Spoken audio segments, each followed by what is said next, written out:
आह्वान किया मेरे पूर्व वक्ताओं ने, बघेल साहब ने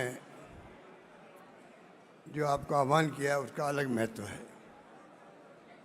राहुल गांधी अकेले क्या करेंगे? राहुल गांधी ने एक मिशन के रूप में एक शुरुआत करी। आज़ादी के बाद में पहली बार ओबीसी के बारे में जो आवाज़ उठी है, इसके महत्व को आपको हमको समझना पड़ेगा। अगर आप यहाँ आए हो तो आप अधिवेशन में आते हैं, वापस जाते भी हैं संदेश लेकर के। ये संदेश अलग तरह का संदेश है। आप जो यहाँ बैठे हुए हो वो कार्यकर्ता नहीं है, अधिकांश लीडर्स बैठे हैं, उन्हीं को बुलाया गया है। तो आप समझ सकते हो कि आपको भौलावण देने के लिए, जिम्मेदारी देने के लिए बुलाया गया है। आप लीडर्स हैं, गांव में हो या कस्बे में, जिले में, प्रदेश के अंदर, उन्हीं को बुलाया गया अधिकांश लोगों को। तो आप समझ सकते हैं कि ये सिलेक्शन क्यों किया गया। इसलिए कि जो आवाज़ बुलंद की गई है कांग्रेस के नेता राहुल गांधी ने, और खड़गे साहब अभी बोल के गए आपके सामने, कांग्रेस का इतिहास बताने की जरूरत नहीं है।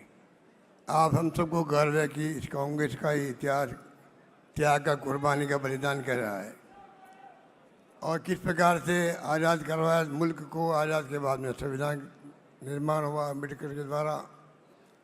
पंडित जवाहरलाल नेहरू हो, सरदार वल्लभ भाई पटेल हो या मौलाना आज़ाद हो, वो ज़माना और था। बड़े बड़े नेता हमारे और भी थे। आज जो हुकूमत में बैठे हुए हैं, ये हमारी विरासत को ख़त्म करना चाहते हैं। जिस प्रकार ये ध्रुवीकरण कर दिया देश का, वो बहुत खतरनाक खेल है। राहुल गांधी जी हाथ में क्यों बता रहे हैं कॉन्स्टिट्यूशन को, संविधान खतरे में है, ये संदेश क्यों दे रहे हैं? ये संदेश क्यों दे रहे हैं? संविधान की मूल भावना क्या है? सोशल सिक्योरिटी कैसे हो, समानता कैसे मिले। और जब इन्होंने खुद ने भारत जोड़ो यात्रा करी, जब इन्होंने खुद ने न्याय यात्रा करी, तो आपको समझ में आ गया, जैसे गांधी जी को समझ में आया था जब महात्मा गांधी साउथ अफ्रीका से आए थे, उनको भी पूरे देश की यात्रा करनी पड़ी। तब देश को समझा उन्होंने, और समझने के बाद में जो नेतृत्व दिया देश को आज़ादी जंग के अंदर, उसमें हमें कामयाबी मिली। आप समझ सकते हैं जैसे महात्मा गांधी को कामयाबी मिली, उसी प्रकार कामयाबी राहुल गांधी को मिले, इस पर हम सबका संकल्प होना चाहिए। संकल्प होना चाहिए। इसलिए मैंने कहा ये आप जो आए हो, ये संकल्प लेके जाएंगे, जाकर के आप जो ओबीसी जाते हैं उनको पहले समझाएंगे कि आपका भला कहाँ पर है, कौन सी विचारधारा है जो आपके समाज के अंदर, समाज के हित के अंदर है, देश हित में है। ये आपको बताना पड़ेगा। कई राज्य ऐसे जहाँ पर ओबीसी की जाते हैं कांग्रेस के साथ नहीं है। हमें इस बात को स्वीकार करना चाहिए, स्वीकार करना चाहिए। अगर स्वीकार नहीं करेंगे तो हम सुधार भी नहीं कर पाएंगे, सुधार कर ही नहीं पाएंगे। और सुधार कर नहीं पाएंगे तो फिर राहुल गांधी जी अकेले बोलते बोलते कैसे काम चलेगा। ये लड़ाई लंबी भी है, आसान नहीं है। आपको संकल्प जो आज आए हैं, आपने एक इतिहास बनाया हमेशा के लिए। बरसों बाद में भी आपको याद किया जाएगा कि आप गए थे तालकटोरा स्टेडियम के अंदर। इसलिए मैं कहना चाहूँगा, अभी नहीं तो कभी नहीं, दिमाग के अंदर रखो, अभी नहीं तो कभी नहीं।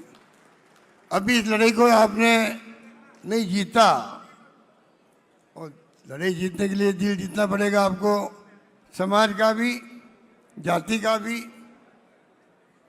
अपने क्षेत्र के लोगों का भी। आप राजनीति में कार्यकर्ता हो, और इसलिए जरूरी है कि हम कैसे आवाज़ को बुलंद करें, जिससे कि जो राहुल गांधी जी ने न्याय योद्धा के रूप में शुरुआत करी है, उसमें आप कामयाब हो सकें। ये कामयाबी पूरी कौम के लिए, जिसको हम कहते हैं कि 50% 60% है, उसका भला तभी होगा। राहुल जी ने जो बातें कहनी थी पार्लियामेंट के अंदर भी, बाहर भी जोर शोर से कह दी गई है। किस प्रकार ब्यूरोक्रेसी के अंदर, जुडिशरी के अंदर, मीडिया के अंदर भी कहाँ पर आप लोग टिकते हो, कहाँ टिकते हो? आज़ादी के 70 साल बाद में भी ये स्थिति बने तो आप सोच सकते हो कि आगे क्या होगा, 100 साल बाद में क्या होगा। ये स्थिति रहेगी। इतना बड़ा बीड़ा उठाया राहुल गांधी ने, उसको आपको हमको समझना पड़ेगा कैसे उनको कामयाब करने के लिए हम अपना सब कुछ न्यौछावर करें।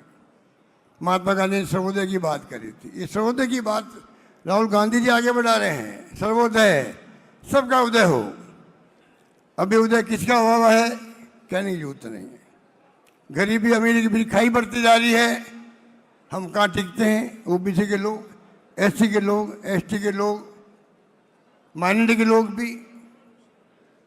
और राहुल गांधी जी ने कहा है ईडब्ल्यूएस जो कैटेगरी बनी है ये कोई कम बात है। जब ओबीसी के अलावा, एससी एसटी के अलावा, तो राजीव गांधी का सपना था जो 73-74 अमेंडमेंट किया है, तब जाके हम लोग सरपंच, प्रधान, प्रमुख बनने लगे हैं, नगर पालिका चेयरमैन बनने लगे हैं। गांव में कोई आपको सरपंच नहीं बनाता, सरपंच नहीं बनते थे हमारे लोग, महिलाएं बनती है। तो आप सोच सकते हैं कि ये जो सिलसिला शुरू राजीव गांधी जी ने किया था, अब कैसे ओबीसी को उसका हक मिले। जो इनके नारा राहुल जी का, ये हम सबका होना चाहिए। जितनी जिसकी भागीदारी उतनी उसकी हिस्सेदारी। ये भावना कब पूरी होगी उसके लिए आपको चिंतन करना पड़ेगा, मनन करना पड़ेगा और मेहनत करनी पड़ेगी। मेहनत आपको बहुत करनी पड़ेगी, ये मामूली काम नहीं है। ये बहुत बड़ा चैलेंज स्वीकार करके जाओ यहाँ से। ये राहुल गांधी जी का चैलेंज हम सबको है, ओबीसी नेताओं को है। कैसे आप उसको पूरा करते हो ये आपके ऊपर है। राहुल गांधी फेल नहीं होगा, आप फेल होंगे। आप फेल होंगे कि एक नेता हमें मिला जिसके पूरे परिवार का ऐसा त्याग बलिदान है जो दुनिया के किसी मुल्क में नहीं होगा। 35 साल में इस परिवार, गांधी परिवार, कोई व्यक्ति ना मंत्री, ना मुख्यमंत्री, ना प्रधानमंत्री है। इंदिरा गांधी जी प्रधानमंत्री पद पर रहते हुए हत्या कर दी गई उनकी, तो खालिस्तान नहीं बनने दिया। राजीव गांधी शहीद हो गए उपमहाद्वीप में शांति स्थापित करते करते। जिस खानदान में इतने बड़े सादत हुई हो, उस खानदान को टारगेट बना के जो राजनीति हो रही है मोदी जी द्वारा, आरएसएस द्वारा, वो आप समझ सकते हो क्यों हो रही है। मालूम है कि इस परिवार के कारण ही कांग्रेस पूरे मुल्क के अंदर हर गांव में, हर घर के अंदर आलिस्तान बनाए हुए हैं। ये पार्टी है जो नॉर्थ ईस्ट में चले जाओ, आप कहीं चले जाओ, हम सत्ता में नहीं है 11 साल से। जो झटका दिया मोदी जी को अभी राहुल जी ने, 100 पे आगे लगभग हम लोग, 20-25 सीटें और आ जाती, सरकार नहीं बन पाती उनकी। इसलिए मैं कहना चाहूँगा, कहने को बहुत सारी बातें राहुल जी बोलेंगे, आपके सिद्धरमैया जी बोलेंगे। मैं आपको इतना कहना चाहूँगा कि ये कोई अच्छे भाषण हो गए, सब बातें सुनिए आपने। मैं आपसे आग्रह करूँगा, रिक्वेस्ट करूँगा कि ये जो मिशन के रूप में इसको लो। आप जो आए हो लोग, आप यहाँ पर, उन सब की ड्यूटी है जाकर के आप जिस पद पे हो अथवा नहीं हो, काम करने के लिए, राहुल जी का संदेश देने के लिए कोई पद की दरकार भी नहीं है। और मुझे कहते हुए दुख भी होता है कि जो कौमें, जो जातियाँ के राज्यों में कांग्रेस में नहीं है, ओबीसी होते हुए भी, मैं फिर कहना चाहूँगा वो हमारे चिंता का वैसे होना चाहिए। क्योंकि अगर उनको आप ठीक नहीं करोगे, उन जातियों का भला भी नहीं होगा।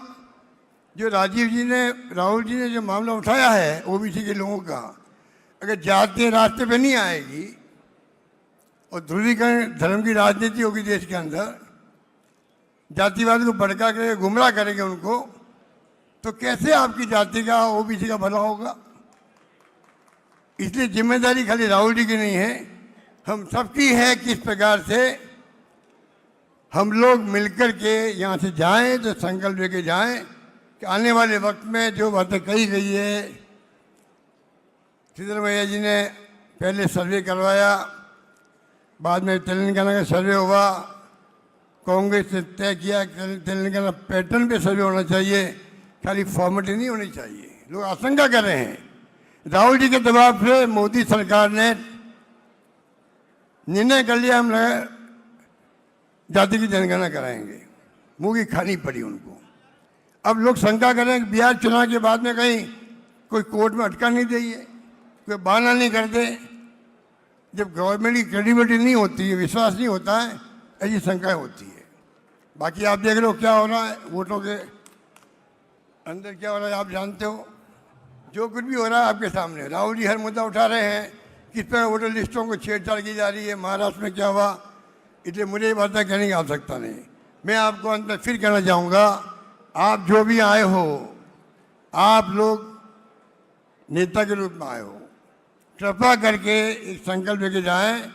इस काम को आपको आगे बढ़ाने के लिए पूरी मेहनत करनी पड़ेगी, समझाइश करनी पड़ेगी, जनसंपर्क करना पड़ेगा, गांव-गांव में, घर-घर में, सामाजिक मीटिंग बुलानी पड़ेगी, कैमरा मीटिंग करनी पड़ेगी, आपको छोटी-छोटी मीटिंग करनी पड़ेगी, तब जाकर के मैं समझता हूँ ये अभियान, ये मिशन आगे बढ़ेगा। धन्यवाद। जय हिंद। धन्यवाद।